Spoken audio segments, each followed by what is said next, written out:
Yo, what's up guys, it is Better. Welcome back to another video. Today I'm going to be talking about the absolute train wreck, which is my club, Sheffield Wednesday. As much as I love to joke around here, beat around the bush, call Chansiri a clown, we are actually in a very seriously bad situation. All my life supporting Sheffield Wednesday, we've pretty much been in the Championship. We had that one promotion season. I think that was my first season watching Sheffield Wednesday. My first ever game was a 3-0 win at home to Blackpool. I think the season prior, maybe. I'm not too sure. I haven't remembered much from back then. Only this Chansiri era, which I've really remembered. And it seems that, you know, the Chansiri era that we know, it's falling apart. It's coming to an end. Like, we've gone from the highs of playoff finals, playoff semi-finals, and now where we are, you know, we're down in League One. Yeah, and now it seems we're gonna be struggling in League One as well. From what it looks like, you know, the PFA really want to give us this points deduction because we can't pay our players, we can't pay anything. We're in huge debt. We're breaking many rules of financial fair play, and you know, it looks like we might be going down again. You know, I can't really say the best. FBA is pushing for the players who are not getting paid at our club to, you know, submit their claim for the lost money and, you know, hand in their notice to leave the club. If they hand in their notice, let's just think about it, guys. We have no players, and if we have no players, we can't play games. We're gonna be the next Bury. What happened to Bury? Remember, they had no players. They had to start the youth team. They couldn't play half their games because they had no squad, like we're going to have. And they got that points deduction and they couldn't play and they got liquidated. We're going to be the next Bury if it doesn't, you know, if we don't change something here. Like, I'm not calling for Chansiri to be gone right now, but if he can't pay the players, if he's struggling financially, we need a change. No matter if he's selling it for anything, just sell it to someone who can, you know, come in, take the debt away, and turn the ship for Sheffield Wednesday, because he's gonna be trying to get the fans to put money into this again. Like, we saw this, I think it was last year or a few years back, with the 10-year season tickets, and then you get one free year when we get in the Premier League. When are we going to be in the Premier League?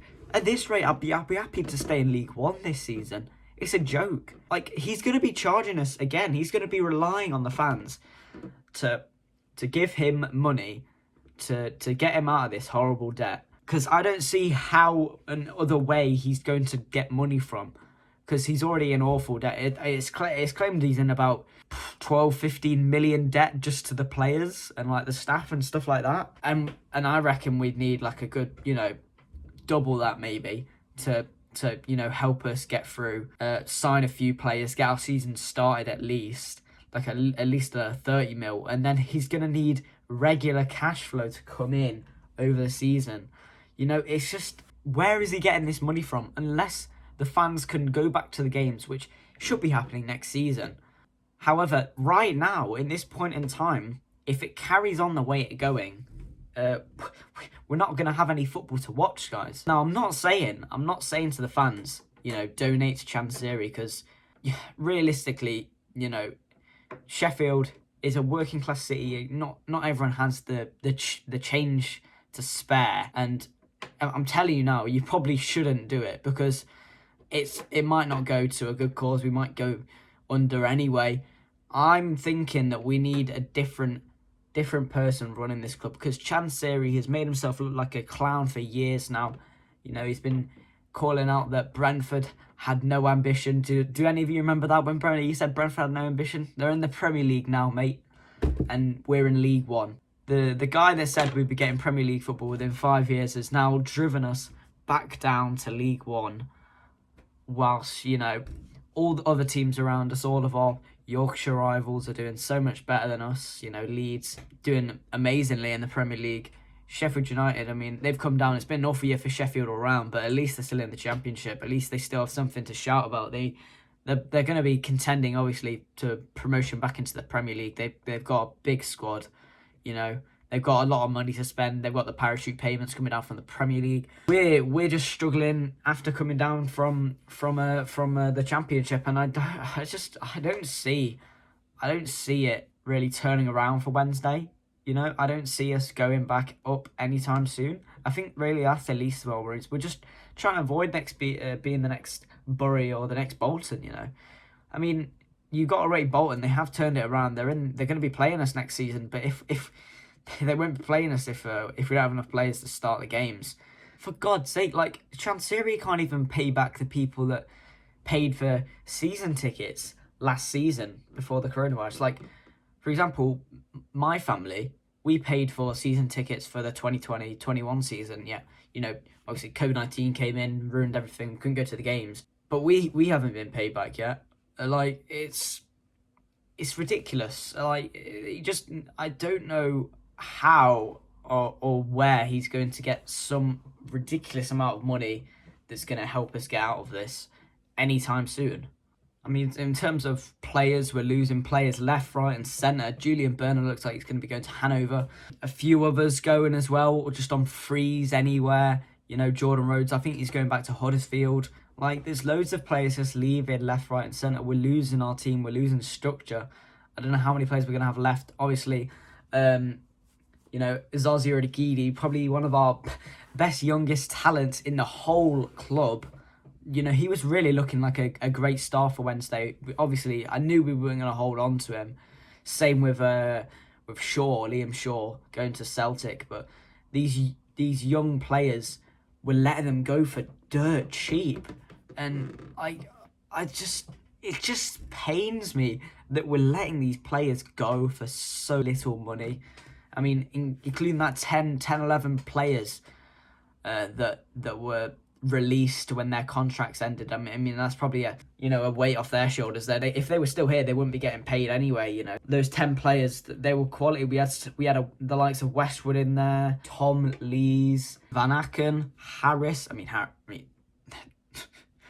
Let's not be around the bush here. Harris was god awful near the end of the last season, but we'll move on. Palupsi, Reach. Honestly, in the past few years, Reach has been one of my favourite players. He's brought so much joy to this club.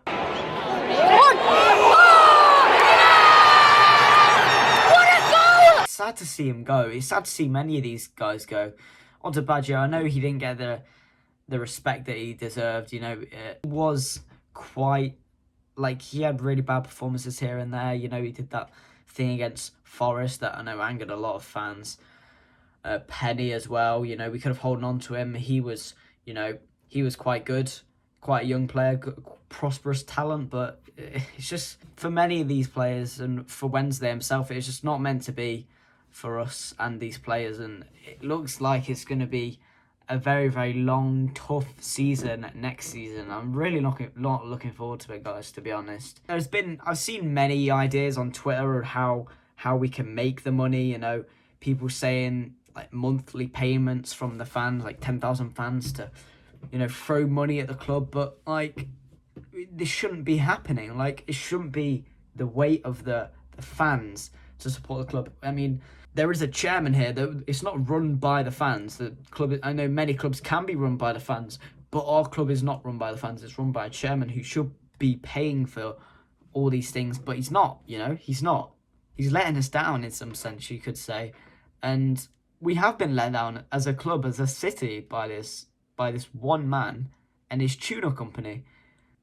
There's really nothing we can do about it. We just got to sit here, wait, see if he can find some funds from somewhere. I mean, I know, as I was saying, the people putting forward on Twitter ways that we can, support the club, fund the club, but it's not, there's so many people that they don't have expendable income to throw at Sheffield Wednesday, and it's not fair on the fans. It's really not fair. The fact that we have to rely on fans to throw money at the club, and also it's not very recyclable or renewable. You can't just keep throwing fans money at the club. There's only so much money, expendable income, that we can throw at the club from the fans' perspective here. There's only so much we can put into the club here. It's not like we're running a, millionaire tuna business, which is churning out profits. Many of the Sheffield Wednesday fans, I'm sure, are from the working class, doing working class jobs, many doing 9-to-5 jobs, earning minimum wage, earning a normal wage. Like, it's not money that you can just throw away for the sake of it, because, I'm sure if everyone had the money, they'd throw all they had at it, but no one has the money spare. Not many people have that luxury, and I feel like Chansiri doesn't understand. He doesn't have that empathy for the fans.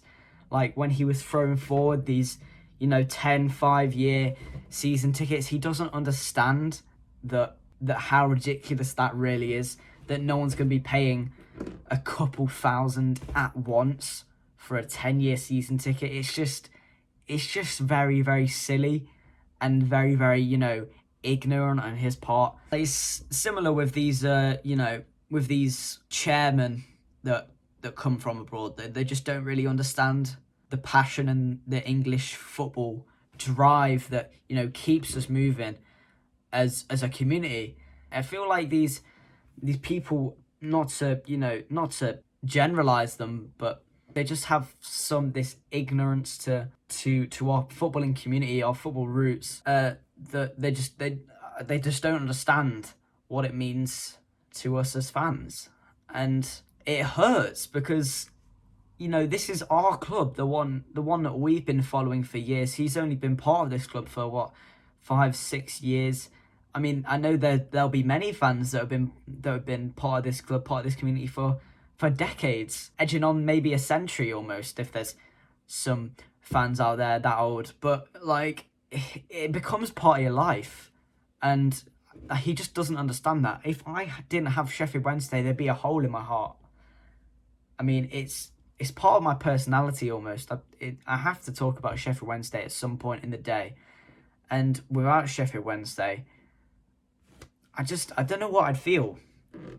I wouldn't enjoy football anymore. Football would be ruined for me. There would be no sport I would really like. Football is my number one sport, but Sheffield Wednesday is my number one club. Without my number one club, I don't have a number one sport. Anyway, guys, sorry for getting a little bit deep there. I appreciate you guys still here watching all the way through. It means a lot to me. It's been a very, very tough few weeks, almost a month now, in the new reality for Sheffield Wednesday. It's going to be a tough couple years, I assume now, maybe a few years, in fact. But we just got to see how it goes, and hopefully, the tide can be turned for Sheffield Wednesday. I'm just hoping that we just get ourselves out of this big old massive problem we've got ourselves into. Thanks for watching, guys. Check out my Instagram and Twitter at BenHarrisYT. Also check out my second channel, my gaming channel. I'll be uploading there very, very, very, very soon.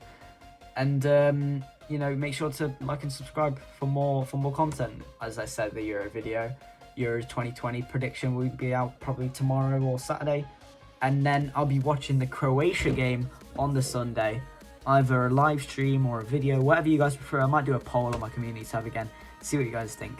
But anyway, guys,